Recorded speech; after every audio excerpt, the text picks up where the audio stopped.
আজকে বন্যার খবর দেশে দেশে।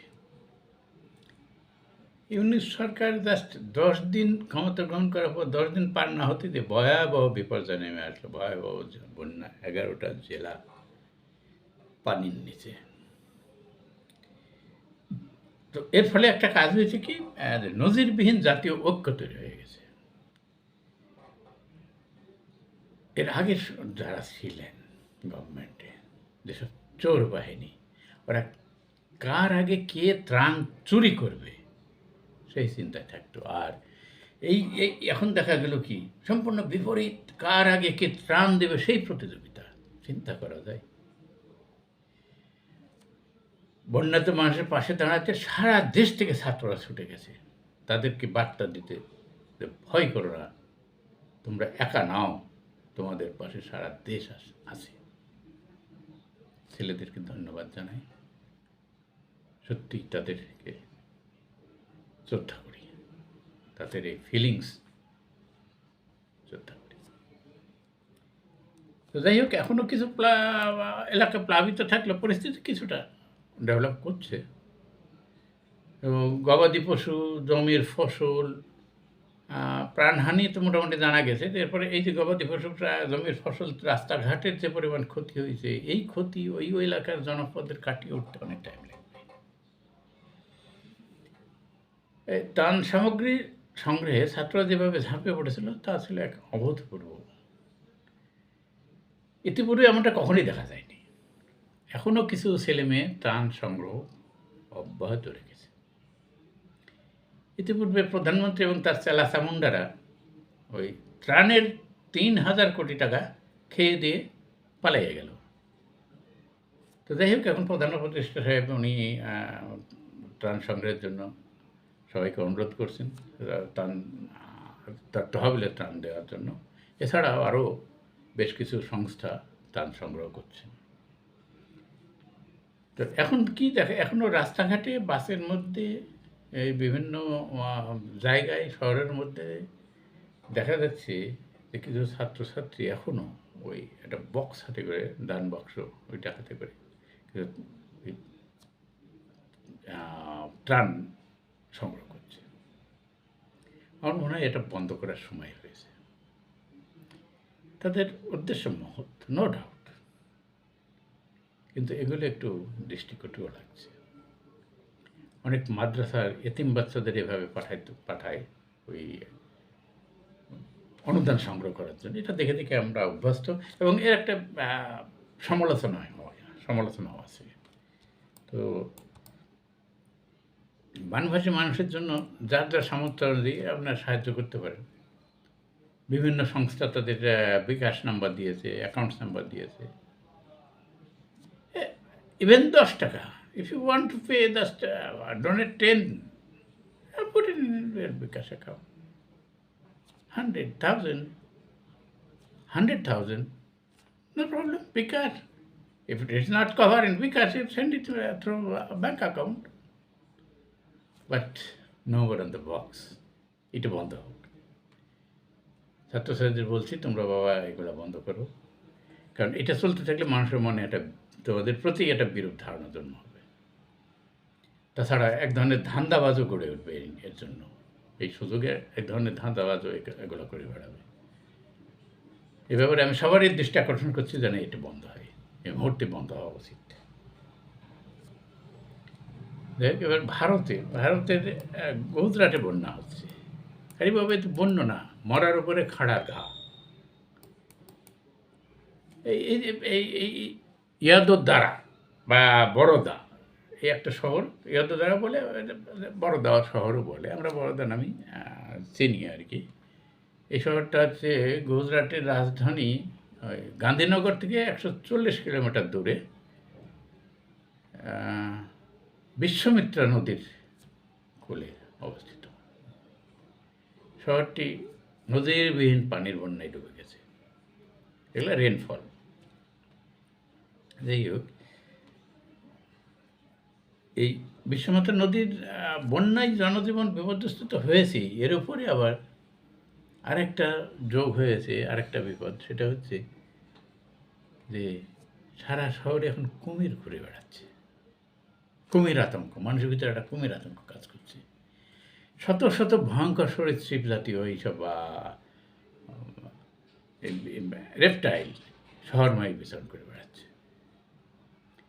10 থেকে 15 ফুট লম্বা কুমির, এগুলোকে দেখা গেছে পার্কে, আবাসিক এলাকায়, রাস্তায়, ইভেন কারো বাড়ির ছাদের উপরে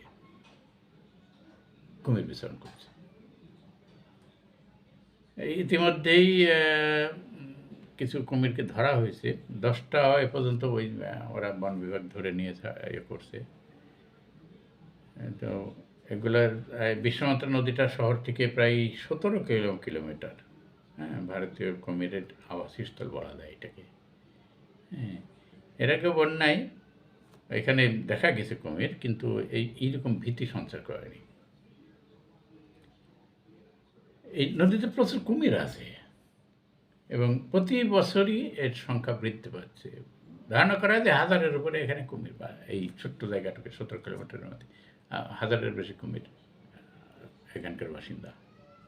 কেন? কারণ এই নদীটা নাকি এখন পর্যন্ত পলুটেড নেই, জলটা খুব শান্ত এবং খুব ভালো, এবং এই কুমিরের খাবারের অভাব হয় না এখানে। প্রাকৃতিকভাবেই কুমিরের খাবার এখানে পাওয়া যায়, যার জন্যে এখানে ওই বড় বড় নদীর থেকে, যেন পূর্ব থেকে পশ্চিম থেকে যে নদীগুলো আসছে, মাহি, নর্মদা, এই নদীর থেকে বড় কুমিরগুলো আসি এই এরিয়ার মধ্যে তারা থাকে, এটা মাইগ্রেট করে আসছে এখানে।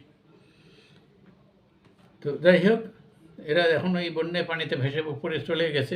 আশা করা যায় আবার সবগুলা, বিশেষ করে বন বিভাগ এবং অন্যান্য ডিপার্টমেন্ট যারা আছে, তারা এগুলো কাজ করবেন এবং মানুষের ভীতি দূর হবে। আমরাও আশা করি গুজরাটবাসী অচিরে তাদের ভীতি কাটিয়ে স্বাভাবিক জীবনে ফিরে আসুক, ট্রমা কেটে যাক। পাকিস্তানেরও পাকিস্তানের বন্যা একটু দেখি। এই যে আরব সাগরের উপকূলে করাচি শহর, এখানে অবিরাম বৃষ্টি হচ্ছে, প্রায় 147 মিলিমিটার বৃষ্টি হয়ে গেছে। স্কুল কলেজ সব বন্ধ হয়ে গেছে। কারণ ধারণা কোনো হচ্ছে যে ওই যে গুজরাটের ওই এলাকা দিয়ে উপকূলীয় যে ঘূর্ণিঝড় আসনা, এটা করাচি শহরে যে কোনো সময় এসে আঘাত করতে পারে। তো এর জন্য এই করাচির অধিবাসীদের ভেতরে ভয়ও আছে, আবার ভয় নাইও, মানে ভীতি এবং বিশ্বাস উভয়ই এই আতঙ্কিত জনপদের মধ্যে এটা মিশ্র প্রতিক্রিয়া। কারণটা কি? কারণটা হচ্ছে করাচিতে আবদুল্লাহ শাহ গাজী পীরের মাজার অবস্থিত। অনেকেই মনে করছেন, বা এই ধারণা অনেকের, যে এই পীর, গাজী পীর সাইক্লোন থেকে করাচি শহরকে এবং তাই এর অধিবাসীদের রক্ষা করবে। কে এই গাজী পীর? কে ইনি? ওই 8ম শতাব্দীর একজন পীর, ওনার নাম ছিল আবদুল্লাহ শাহ গাজী, এবং তার ভাই মিশ্র শাহ গাজী। এই মিশ্র শাহকে নিয়ে দুই ভাই আর কি মদিনা থেকে সিন্ধে আসেন, দিনদার আবার এই করাচিতে। তো করাচিতে তখন তো জঙ্গল ছিল, ওই জঙ্গলে এদের আবার এরা ধর্ম প্রচার করতো। তো তাদের শত্রুও জন্ম নিয়েছিল এবং তার শত্রুরা তাকে হত্যা করে ওইখানে করাচির ওই জায়গায় তখন বালি টালি ছিল, বালির ভিতরে তাকে দাবায় রেখে দেয়। এইটা ছিল, এটা এখন হয়ে উঠছে করাচির ক্লিফটন এরিয়া। ক্লিফটন এরিয়ায় তার মাজারটা গড়ে উঠছে। অনেকদিন পরে এই কবরের সন্ধান পাওয়ার পরেই সাধারণত যা হয় আমাদের উপমহাদেশে, মাজারগুলো যেভাবে গড়ে ওঠে, এটা ওইভাবেই মাজার গড়ে ওঠে। দূর দূরান্ত থেকে এখন মাজারে মানত করতে আসে লোকজন। মাজারখান থেকে একটা মিথও চালু আছে। সেই মিথটা হচ্ছে যে অতীতে একবার ওই সাইক্লোনের হচ্ছিল, সাইক্লোনের মতো সমুদ্র গর্জন করে উঠছে। কিছু জেলে গেছিল মাছ ধরতে, তো জেলে মাছ ধরতে গিয়ে আটকা পড়ে গেছে, তাদের জীবনের হুমকি। তো তখন ওই পীর সাহেব, গাজী পীর, উনি ছিলেন জীবন্ত সে সময়। তো উনি তখন তার ওই যে খাবার খেতেন, যে বাটিতে করে, হতে পারে এটা কোনো মেটালিক, আর সে সময় তো আর এই চায়না ওয়্যার কিংবা পোর্সোলিন, মেলামাইন এর কিছু ছিল না, কোনো মেটালিক কোনো একটা বল আর বাটি, তো ওইটাতে ওই এক বাটি সমুদ্র থেকে জল টেনে তুলে নেন, সাইক্লোন থেমে যায়, জেলেগুলা নিরাপদে ফিরে আসে। এই হলো এই মিথ। এবং এর থেকেই মানুষের ভিতরে এই ধরনের একটা আশা জাগ্রত হয়েছে যে পীর সাহেব সবসময় তাদের রক্ষা করবে। এবং এর পিছনে কিছু একটা কারণও আছে। যেমন এই খুব বেশি নিকটবর্তীতে গেলে দেখা যায় বেশ কয়েকটা ঘূর্ণিঝড় আসছিল। যেমন 2010 সালে ওইটা ফেট, 2014 সালেরটার নাম ছিল নীলোফার, তারপরে ছিল 21 সালের ওটা তাক্তাও, ইভেন এই গত বছরে 2023 সালের ওইটা ছিল বিপর্যয়। এগুলো কোনোটাই কিন্তু হিট করতে পারেনি তেমনভাবে। উপকূলে এসেই কোস্ট লাইনেই এগুলা দুর্বল হয়ে যায়, যার জন্য তাদের ভিতরের এই বিশ্বাসটা আরও জোরালো হয়েছে। এবং তার মানে এই নয় যে এই শুধুমাত্র এই পীরের জন্য 1.5 কোটি অধিবাসী করাচির এখন বর্তমানে এরা কেউ ক্ষতিগ্রস্ত হয়নি, কখনো অতীতে ক্ষতিগ্রস্ত হয়েছে। আর পাকিস্তানের মেট্রোলজিস্ট ডিপার্টমেন্ট এরা বলছে nearly 15 million people is full of unsafe. কারণ তাদের কোনো ক্ষতি না হোক, আমরা এটা চাই, রক্ষা পাক সাইক্লোন থেকে। তো এখানে একটু এই গাজী পীরের মিরাক্কেল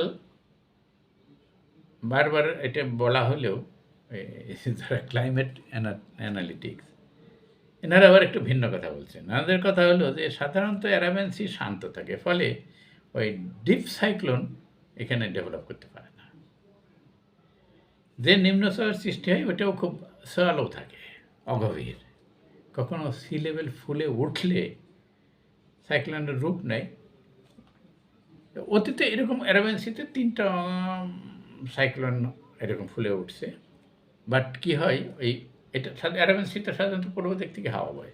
তো যাতে ওই পূর্ব দিকে বয়ে যাওয়া ঝোড়ো হাওয়া ওই সাইক্লোনকে পশ্চিমে ঠেলে নিয়ে যায়, যার জন্যে রক্ষা পায় করাচি। এইভাবেই হয়তো করাচি রক্ষা পায়।